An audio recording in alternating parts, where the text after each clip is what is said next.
Glen Helen Raceway will be the second stop of the 2017 Outdoor Nationals.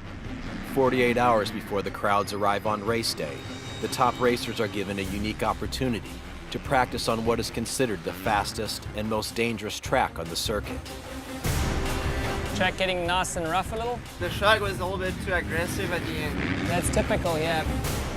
It was less than a week ago when Eli Tomac went undefeated in the opening round, making the practice session at Glen Helen Marvin Musquin's and Team KTM's only opportunity to search for answers. I need him to understand that he now does take on the leadership role. What about some feedback here on what do you feel? It's important to try things to help. I also find that when you are under the gun, it forces us to be better. Dean Wilson has been off the entry list for several years due to a string of devastating injuries. He is finally healthy and determined to make a comeback. To say I'm injury prone, it's probably true. If someone said it, I probably wouldn't argue with them. But the turning point for me and why I did come back was just to prove everybody wrong. The highs in the sport overcome the lows. Dean used to be so creative on a track that you go, oh man, I never even thought about that line there. That is coming back slowly, but it is coming back.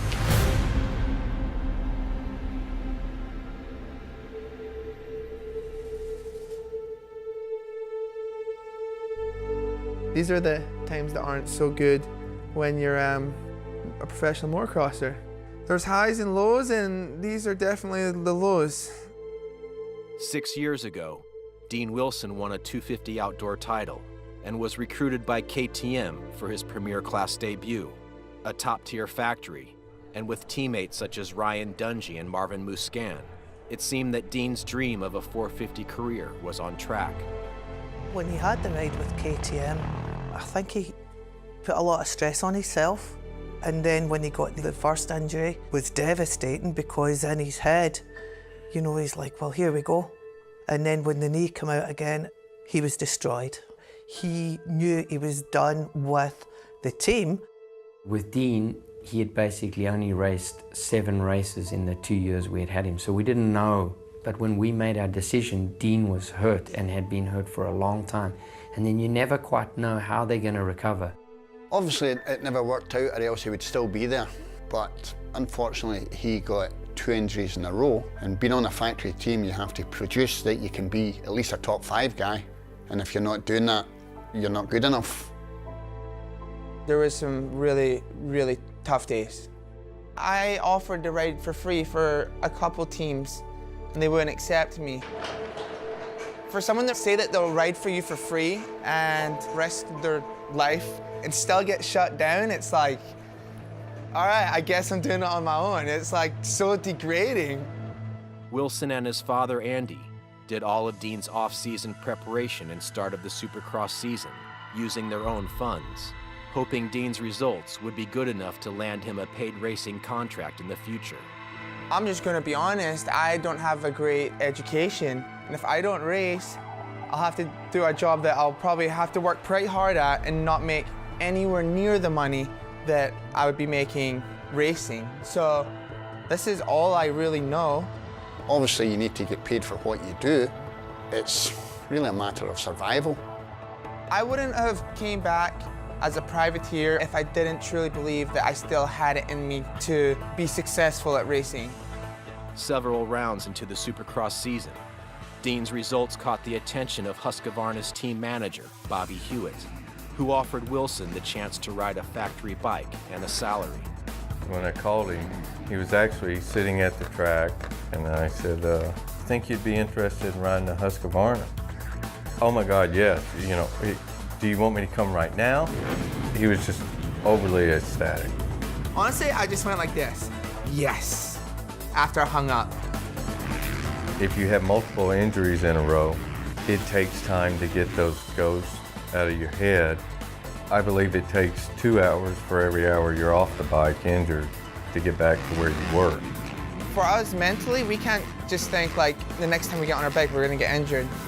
We can't think like that. I think a lot of the reasons why maybe I got injured was I feel like I could have lacked a little bit of focus, but I worked really hard with my trainer, Tyler Rattray. I would say the injury-prone part of me is a stage of my life that is over and hopefully never have to talk about it. How was it? You save such less energy when you come in, you just go rah. You're just touching the ground once and then you're hitting the roller into the turn. You jump like 3 bumps. Glen Helen's gonna be like this, dude. It's gonna be big holes and ruts.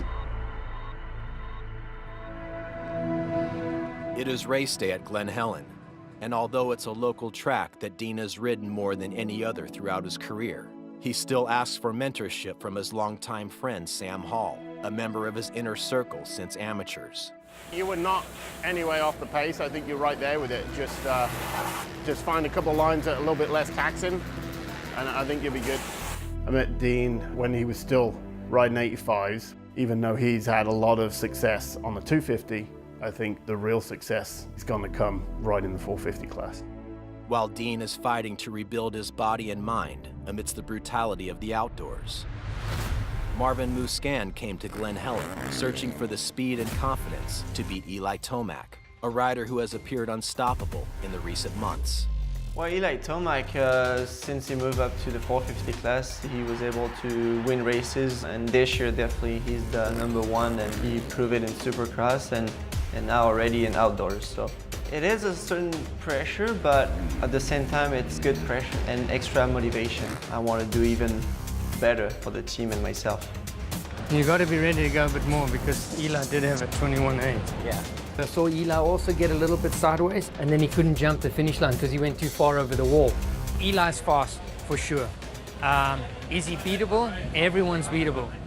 I feel like something that Marvin needs to still work on is he just needs to believe in himself. And I feel like I believe in him more than he believes in himself sometimes, you know, and he knows what he can do, but sometimes he just needs to know it a little bit more, you know, and he won a few Supercross this year, so now, like, his only goal is to win. Off and underway into that first turn they go. Who's going to grab that whole shot? The Red Bull KTM of Marvin Musquin. He came off the line like a shot.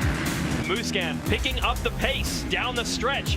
Marvin known as a very smooth, very calculated rider, but he is letting it hang out right now. Where is Dean Wilson? Dean Wilson did not get the best of starts, was back around 10th, maybe as far back as 11th position. You can't help but cheer for Marvin Musquin. He is now up to a 9-second lead. And now able to cruise to the line. Marvin Musquin wins his first career 450 moto. Everything looked calculated. It was a really good ride. I'm happy. Really happy. Start was good. I mean, you got your shitty moto out the way and you finished 6th. That's pretty good. It's not like I'm out here and I'm just hoping that it all falls into place for him. I really, truly believe he's going to be on the podium very soon, and I just want to help get him there quicker. Moto number 2, just out of the start chute. Now to turn number 1 they go. Where is Eli Tomac? Oh, you see that? Tomac off the track. I think he stalled. A disaster for Eli Tomac. He is for certain not going to be the points leader when it's over.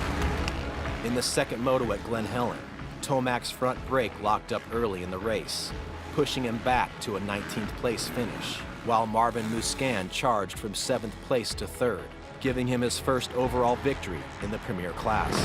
For the first time, Marvin Musquin is an overall winner in the 450 class of Lucas Oil Pro Motocross. Really good day. Awesome. Congratulations. Once you win 1 or 2 races and you believe you can do it, then you're on your way. It's unbelievable what confidence does for you.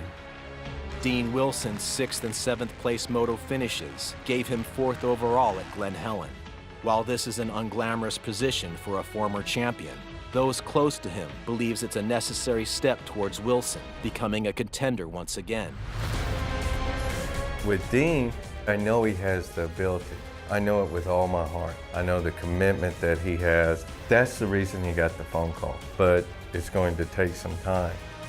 The appreciation for what I have now, when I've got it all taken away from me, wasn't the most ideal situation, but it was something that I think's really helped me as a person.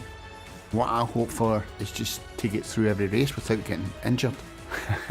At one time I was such maybe a moto dad or whatever, and you say, Dean, you weren't even top 5. What? Today, I'm a different guy. I'm just so happy that he finished in moto in the one piece. Change in maturity.